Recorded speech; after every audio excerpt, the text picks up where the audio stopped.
ಸಾಧಾರಣ ಕಾಲದ 28ನೆಯ ಶುಕ್ರವಾರ. ಮೊದಲನೆಯ ವಾಚನ ಪೌಲನು ರೋಮನರಿಗೆ ಬರೆದ ಪತ್ರದಿಂದ ವಾಚನ. ಸಹೋದರರೇ, ವಂಶಾನುಕ್ರಮವಾಗಿ ನಮ್ಮ ಮೂಲಪಿತನಾದ ಅಬ್ರಹಾಮನ ಅನುಭವವನ್ನು ಕುರಿತು ಏನು ಹೇಳೋಣ? ಆತನು ತನ್ನ ಸತ್ಕಾರ್ಯಗಳಿಂದ ದೇವರೊಡನೆ ಸತ್ಸಂಬಂಧವನ್ನು ಹೊಂದಿದ್ದರೆ ಆಗ ಹೊಗಳಿಕೊಳ್ಳುವುದಕ್ಕೆ ಆತನಿಗೆ ಆಸ್ಪದವಿರುತ್ತಿತ್ತು. ಆದರೆ ಅದು ದೇವರ ಸಾನ್ನಿಧ್ಯದಲ್ಲಿ ಅಲ್ಲ.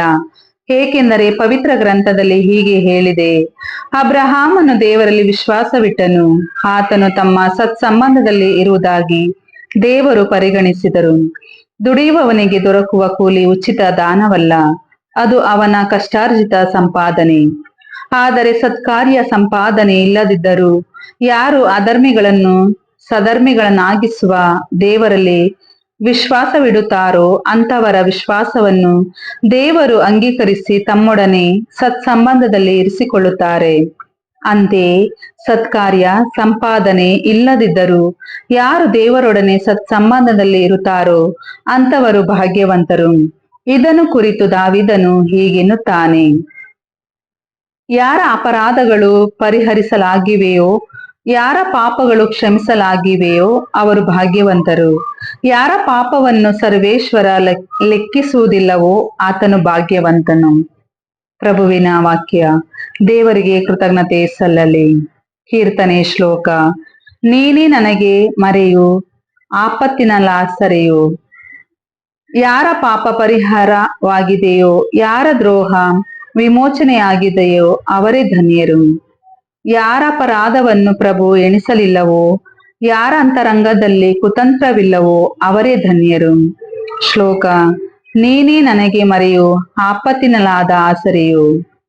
ಆಗ ನಾ ನಿವೇದಿಸಿದೆ ನಿನಗೆ ನನ್ನ ಪ್ರಾಣವನ್ನು, ಮರೆ ಮಾಡಲಿಲ್ಲ ನಿನ್ನಿಂದ ನನ್ನ ದ್ರೋಹವನ್ನು.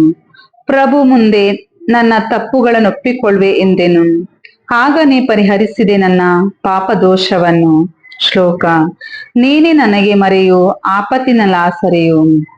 ಸಜ್ಜನರೇ ಸಂತೋಷಿಸಿರಿ, ಉಲ್ಲಾಸಿಸಿರಿ ಪ್ರಭುವಿನಲ್ಲಿ. ಯಥಾರ್ಥ ಚಿತ್ತರೇ ಜಯಕಾರ ಮಾಡಿ ಆತನ ವಿಷಯದಲ್ಲಿ. ಶ್ಲೋಕ. ನೀನೇ ನನಗೆ ಮರೆಯು, ಆಪತ್ತಿನಲ್ಲಾಸರೆಯು. ಘೋಷಣೆ. Hallelujah, hallelujah. ಮಾನವನು ಜೀವಿಸುವುದು ಆಹಾರದಿಂದ ಮಾತ್ರವಲ್ಲ, ದೇವರಾಡುವ ಪ್ರತಿಯೊಂದು ನುಡಿಯಿಂದ. ಹಲ್ಲೆಲೂಯ. ಲೂಕನು ಬರೆದ ಪವಿತ್ರ ಶುಭ ಸಂದೇಶದಿಂದ ವಾಚನ. ಆ ಕಾಲದಲ್ಲಿ ಸಾವಿರಾರು ಜನರು ಒಬ್ಬರನ್ನೊಬ್ಬರು ಒತ್ತರಿಸುತ್ತಾ ಕಿಕ್ಕಿರಿದು ನೆರೆದಿದ್ದರು. ಯೇಸು ಮೊದಲು ಶಿಷ್ಯರನ್ನು ಉದ್ದೇಶಿಸಿ, ಫರಿಸಾಯರ ಹುಳಿ ಹಿಟ್ಟಿನ ಬಗ್ಗೆ, ಅಂದರೆ ಅವರ ಕಪಟತನದ ಬಗ್ಗೆ ಎಚ್ಚರಿಕೆಯಿಂದಿರಿ. ಮುಚ್ಚು ಮರೆಯಾಗಿರುವುದೆಲ್ಲ ಬಟ್ಟ ಬಯಲಾಗುವುದು, ಗುಟ್ಟಾಗಿರುವುದೆಲ್ಲ ರಟ್ಟಾಗುವುದು. ನೀವು ಕತ್ತಲಲ್ಲಿ ಹೇಳಿದೆಲ್ಲವನ್ನು ಬೆಳಕಿನಲ್ಲಿ ಕೇಳಲಾಗುವುದು. ಒಳ ಕೋಣೆಗಳಲ್ಲಿ ಕಿವಿ ಮಾತಾಗಿ ನೀವು ಹೇಳಿದೆಲ್ಲವನ್ನು ಮನೆ ಮಾಳಿಗೆಗಳ ಮೇಲಿಂದ ಸಾರಲಾಗುವುದು. ಗೆಳೆಯರೇ, ನನ್ನ ಮಾತಿಗೆ ಕಿವಿಗೊಡಿ. ದೇಹವನ್ನು ಕೊಂದು ಹಾಕುವವರಿಗೆ ಭಯಪಡಬೇಡಿ. ಕೊಂದು ಹಾಕಿದ ಮೇಲೆ ಹೆಚ್ಚೇನು ಮಾಡಲು ಅವರಿಂದಾಗದು. ನೀವು ಯಾರಿಗೆ ಭಯಪಡಬೇಕೆಂದು ಹೇಳುತ್ತೇನೆ ಕೇಳಿ. ಸತ್ತ ಮೇಲೆ ನರಕದೊಳಕ್ಕೆ ದಬ್ಬಲು ಅಧಿಕಾರವುಳ್ಳಾತನಿಗೆ ಭಯಪಡಿ. ಹೌದು, ಆತನಿಗೆ ಭಯಪಡಿರೆಂದು ನಿಮಗೆ ಒತ್ತಿ ಹೇಳುತ್ತೇನೆ. 2 ಕಾಸಿಗೆ 5 ಗುಬ್ಬಚ್ಚಿಗಳನ್ನು ಮಾರುವುದಿಲ್ಲವೇ? ಆದರೂ ಅವುಗಳಲ್ಲಿ ಒಂದನ್ನು ದೇವರು ಮರೆಯುವುದಿಲ್ಲ. ಅಷ್ಟು ಮಾತ್ರವಲ್ಲ, ನಿಮ್ಮ ತಲೆಗೂದಲುಗಳು ಸಹ ಎಲ್ಲವೂ ಎಣಿಕೆಯಾಗಿವೆ. ಭಯಪಡಬೇಡಿ, ಅನೇಕ ಗುಬ್ಬಚ್ಚಿಗಳಿಗಿಂತ ನೀವು ಎಷ್ಟೋ ಮೌಲ್ಯವುಳ್ಳವರು ಎಂದರು. ಪ್ರಭುವಿನ ಶುಭ ಸಂದೇಶ. ಕ್ರಿಸ್ತರೇ ನಿಮಗೆ ಸ್ತುತಿ ಸಲ್ಲಲಿ.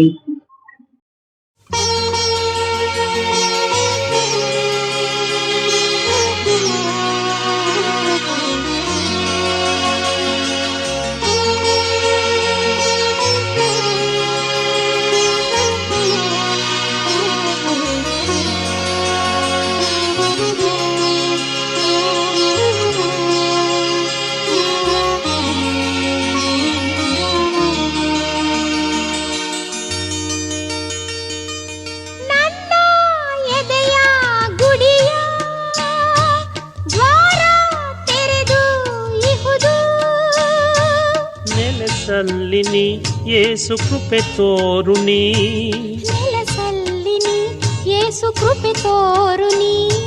ಜ್ಞಾನ ದೀಪ ಬೆಳಗು ದೇವಾ, ಜ್ಞಾನ ದೀಪ ಬೆಳಗು ದೇವಾ, ನನ್ನ ಎದೆಯ ಗುಡಿಯ ದ್ವಾರ ತೆರೆದು ಇಹುದು.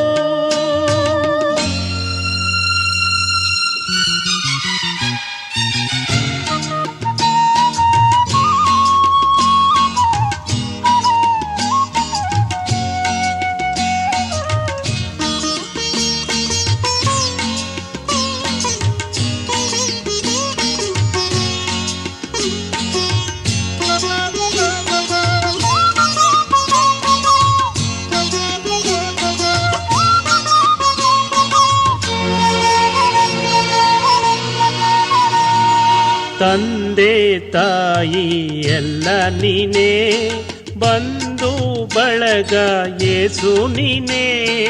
ತಂದೆ ತಾಯಿ ಎಲ್ಲ ನೀನೇ, ಬಂಧು ಬಳಗ ಯೇಸು ನೀನೇ. ಈ ಜೀವಕ್ಕೆ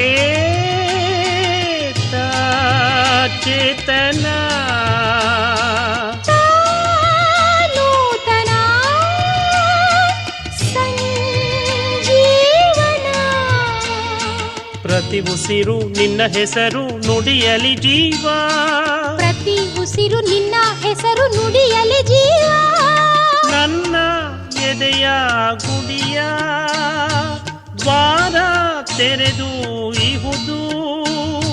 ನೆಲಸಲ್ಲಿ ನೀ ಯೇಸು ಕೃಪೆ ತೋರು ನೀ, ನೆಲಸಲ್ಲಿ ನೀ ಯೇಸು ಕೃಪೆ ತೋರು ನೀ.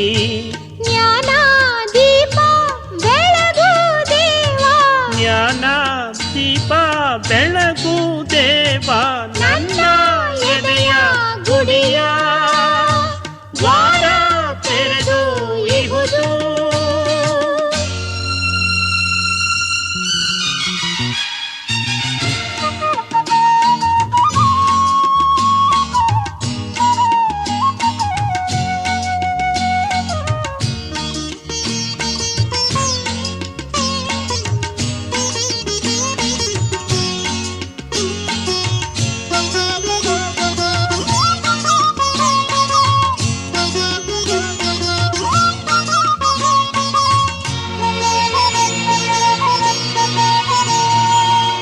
ಮಾಡಿದಂಥ ಪಾಪದಿಂದ ದೂರ ಮಾಡು ಪ್ರೀತಿಯಿಂದ, ಮಾಡಿದಂಥ ಪಾಪದಿಂದ ದೂರ ಮಾಡು ಪ್ರೀತಿಯಿಂದ.